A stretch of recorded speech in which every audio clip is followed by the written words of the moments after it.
अस्सलामुअलैकुम। हमने जावा स्टार्ट की हुई है और ये इसका तकरीबन 4th वीडियो है और हमने अब तक जावा के बारे में जावा का इंट्रोडक्शन ले लिया है, जावा का सिंटैक्स पढ़ लिया है, जावा कमेंट्स पढ़ लिए हैं, Java variables, data types, type casting and operators भी हमने जावा के पढ़ लिए हैं। अब हम पढ़ने वाले हैं जावा स्ट्रिंग्स।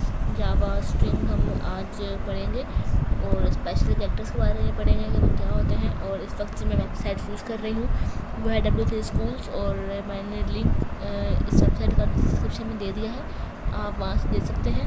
उसके बाद हम स्टार्ट करते हैं अपना लेक्चर। जावा स्ट्रिंग्स क्या होता है मैंने पहले भी बताया था। जावा स्ट्रिंग्स जो है वो हमारे पास स्ट्रिंग जो है वो एक टेक्स्ट को स्टोर करने में यूज़ होता है। वो टेक्स्ट कोई भी वर्ड हो सकता है, वो कोई भी लाइन हो सकती है या पैराग्राफ हो सकता है, उसको स्टोर करने के लिए हम स्ट्रिंग यूज़ करते हैं। स्ट्रिंग वेरिएबल जो है वो सारे कैरेक्टर्स को कलेक्शन होती है, सारे कैरेक्टर्स की कलेक्शन होती है और इसको हमारे पास डिक्लेयर करने का सिंटैक्स ये है कि पहले स्ट्रिंग लिखें, अगर उसका नाम दे कोई भी और उसको वैल्यू असाइन कर दे और लाजमी है अगर वैल्यू जो है वो डबल कोटेशन मार्क्स में हो, उसके साथ एंड पे डबल कोट्स हो। और फिर हम पढ़ेंगे स्ट्रिंग लेंथ। स्ट्रिंग लेंथ क्या होता है, अगर हमने स्ट्रिंग लेंथ हमारे पास यूज़ होता है कि हमने जो भी टेक्स्ट जो भी स्ट्रिंग दी है तो उसमें कितने नंबर ऑफ़ वर्ड्स कितने लेटर यूज़ हुए हैं, उसकी लेंथ क्या है, वो हमें बताने के लिए वो हम यूज़ करते, इसलिए हम उसको स्ट्रिंग को यूज़ करते हैं। हम इसको एक बार ट्राई कर लेते हैं कि किस तरह जो है वो स्ट्रिंग वर्क करता है।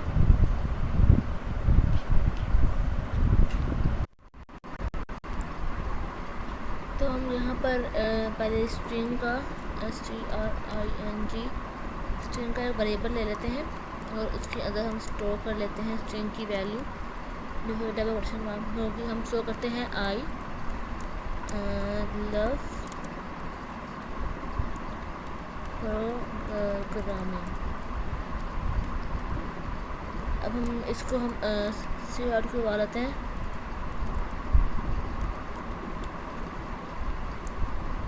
और प्रिंट एंड एन करवा लेते हैं ए को। यहाँ पे हम देखते हैं कि क्या यहाँ पे हमारा आंसर आता है।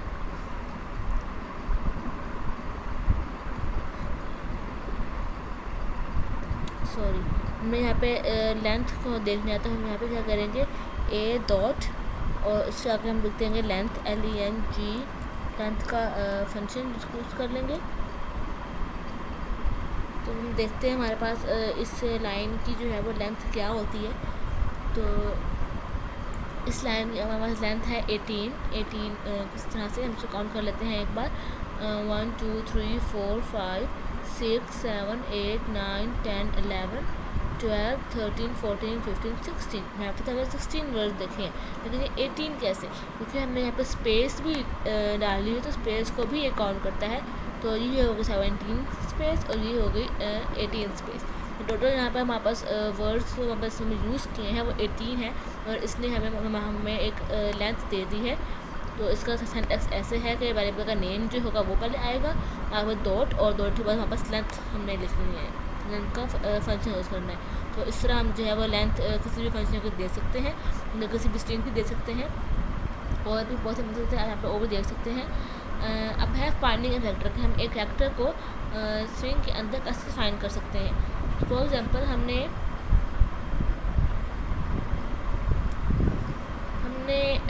लव का इंडेक्स फाइंड करना है, हमने इसका फाइंड करना है कि ये कहाँ पे है।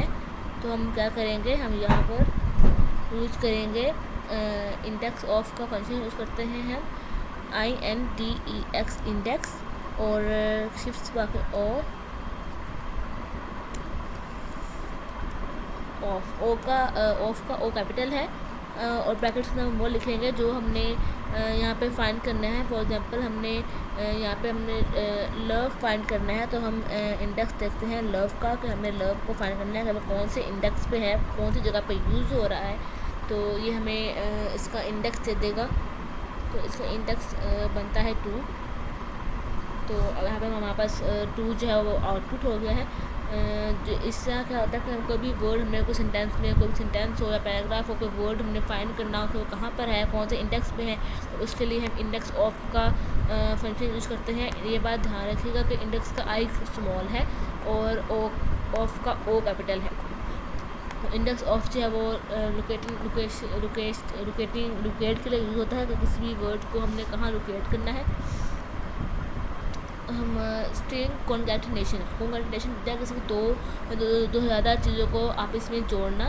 तो हम स्ट्रिंग कॉन्कैटिनेशन कैसे करते हैं। स्ट्रिंग में अगर हम, इसका मतलब ये है कि हमें 2-3 वर्ड्स को या 2-3 स्ट्रिंग्स को जोड़ना हो तो वो किस तरह जोड़ेंगे। तो इसके लिए मैं यहाँ पे लेती हूँ एक स्ट्रिंग के वेरिएबल ले लेती हूँ, स्ट्रिंग ए। इसमें मैं स्टोर करवा लेती हूँ कोई भी नाम। फॉर एग्जांपल मैंने इसमें करवाती हूँ जॉन। मैं इसमें जॉन स्टोर करवा दिया। और एक और वेरिएबल ले लेती हूँ मैं स्ट्रिंग का ही, उससे मैं स्टोर करवा लेती हूँ डो, DOE।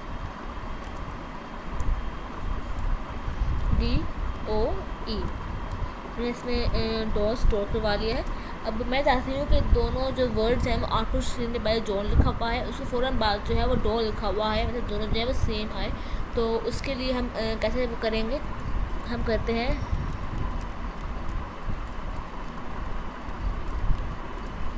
प्रिंट एन और यहाँ पे हम पहले हम लिखते हैं ए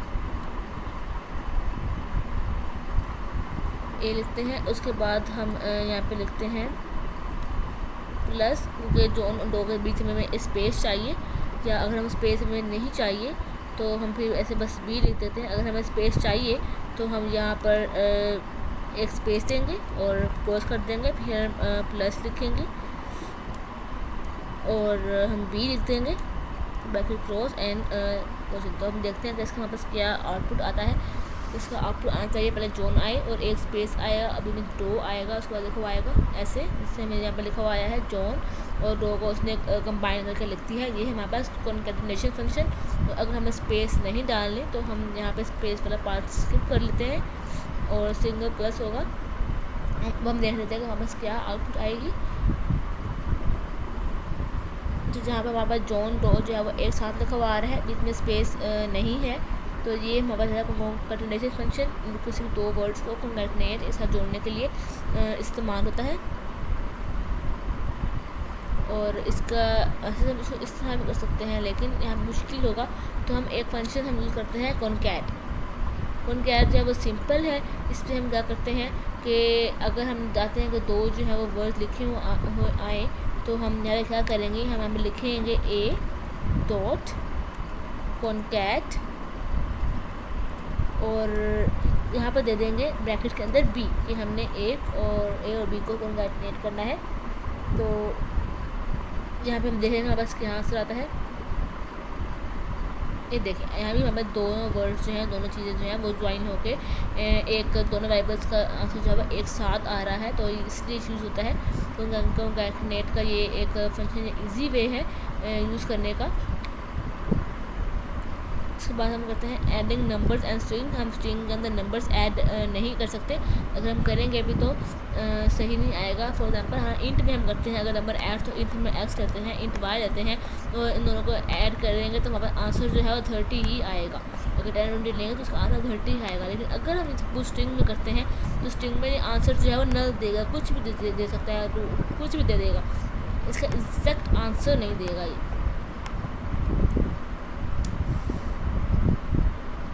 अगर स्ट्रिंग को हम जो है मेथड्स के लिए भी यूज़ करते हैं, स्ट्रिंग मेथड भी होता है, लेकिन वो हम आगे जाके स्ट्रिंग मेथड में पढ़ेंगे।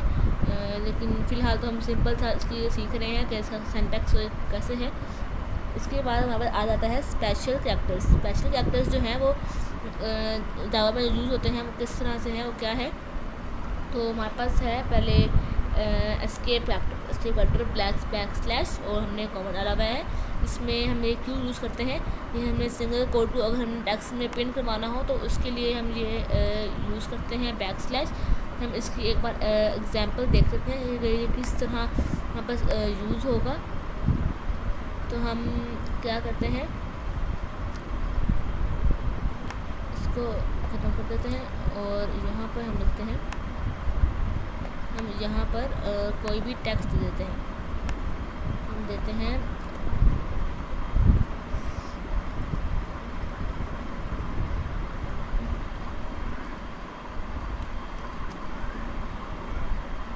आई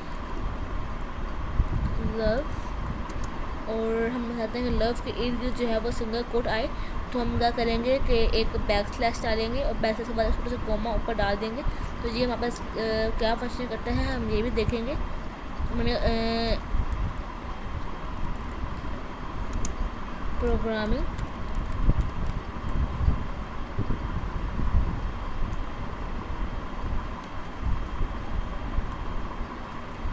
हमने ये बंद कर दिया है। अब हम इसको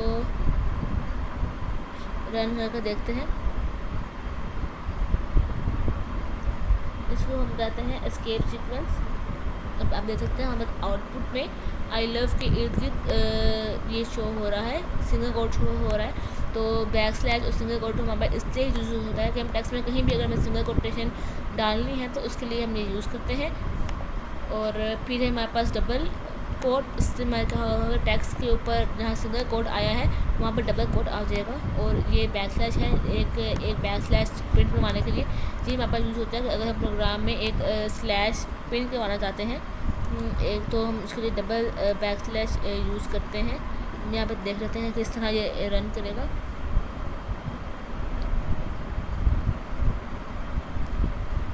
आप देख सकते हैं यहाँ पे उन्होंने एक बैक स्लैश जो है वो प्रिंट होकर आ गई है। हमने यहाँ 2 लिखी थी तो उसकी जगह हमें 1 आ गई है, तो ये इसलिए यूज़ होता है हमारे पास। यहाँ पे उसको कहते हैं एस्केप सीक्वेंस। और कुछ एस्केप सीक्वेंस ये भी हैं, ये है बैक स्लैश एन, ये हमें एक न्यू लाइन पे ले जाएगा। फॉर एग्ज़ाम्पल मैंने आई लव आई के बाद बैक स्लैश एन यूज़ किया है। लव से पहले मैंने यूज़ किया है बैक स्लैश एन।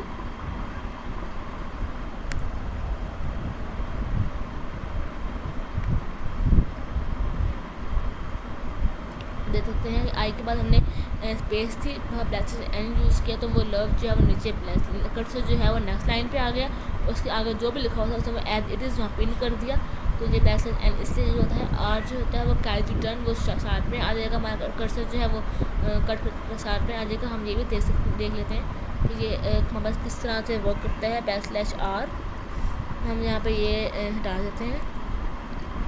हम देखेंगे कि बैक स्लैश आर जो है वो किस लिए वर्क करता है, क्या वर्क करता है।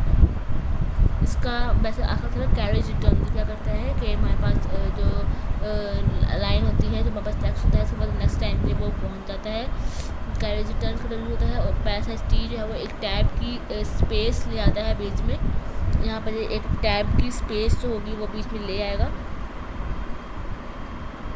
टैब मतलब टैब की स्पेस, टैब जितनी स्पेस जो है वो देखें हम जहाँ पे एक टैब जितनी स्पेस 3 वर्ड्स की स्पेस जो है वो यहाँ पे बीच में ले आता है। तो ये हमारे पास यूज़ होता है, इसीलिए हम स्पेस जो है वो प्रिंट करवानी है प्रोग्राम में। फिर है backslash B, backspace मतलब एक तरह जब आ जाता है। हम एक बार इसको ट्राई कर लेते हैं कि ये किस तरह वर्क करता है।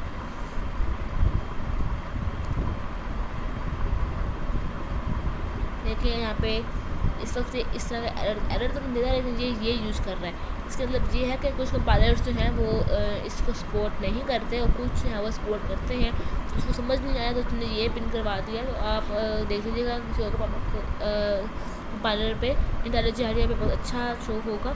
FJ फॉर्म फीड के लिए यूज़ होता है, यदि स्टार्ट ऑफ लाइन आ जाएगा।